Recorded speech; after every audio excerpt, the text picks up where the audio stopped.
an extraordinary experience that is somewhat sensual, actually, but it's very cold and it's very heavy. What are you? We are Venom!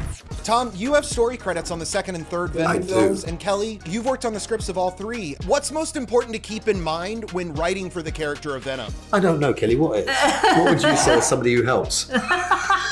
Somebody who helps me. The great thing about writing Venom is that he can say anything and do anything, so you can kind of unleash your inner beast, as it were. And it has to be good material, doesn't it? It does have to, it has to be the best material. Otherwise it just isn't. You know? And sometimes we can tell. You know, like as long as it's moving in a certain predictable, chaotic unpredictability through the linear nature of a story, then you're in the wheelhouse. But ultimately, we can only really do what we like. Yeah, and stand by our own mistakes, as it were.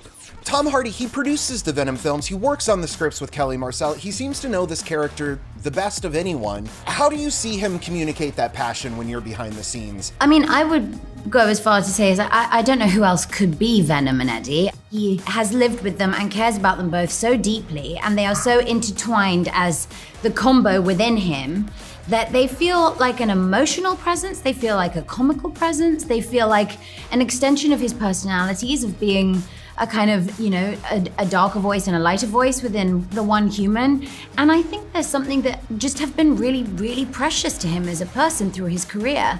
And also alongside with his friendship with Kelly. I think they have a real meaning to both of them that also means that their friendship is kind of being put on the screen, which is gonna be there forever, which is pretty magical. It's interesting to hear you say that it's their friendship that drives it. Do you think one of them is more the Venom and one is more the Eddie between the two?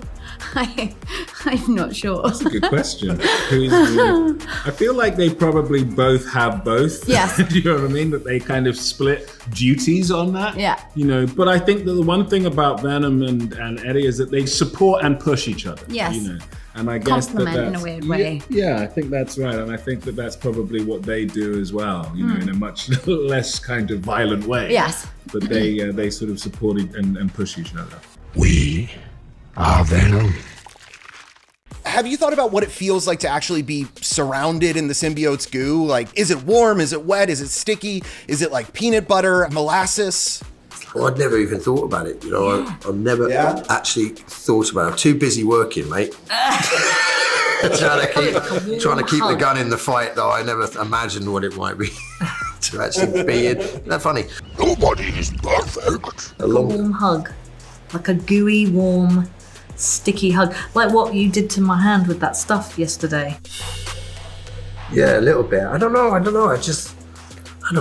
I think he just appears and then you disappear. You did say you felt like it might be like being in the womb. Yeah, that was initial when we were in the first movie. Do you remember saying, where does he go? I think he's like in an amniotic sac, asleep, like a baby in Venom. So Venom can creep out and go and eat people's dogs during the night. Do you remember? Because we had Venom going out at nighttime.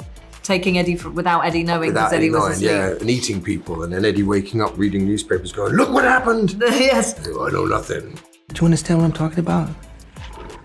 I would imagine the first time it happens, a sense of claustrophobia would be a little hint of that. I feel like it would be cold and slightly weighted. I don't know if you've ever held a live snake. It's quite an extraordinary experience that is somewhat sensual, actually, but it's very cold and it's very heavy. You feel there's a real power to it.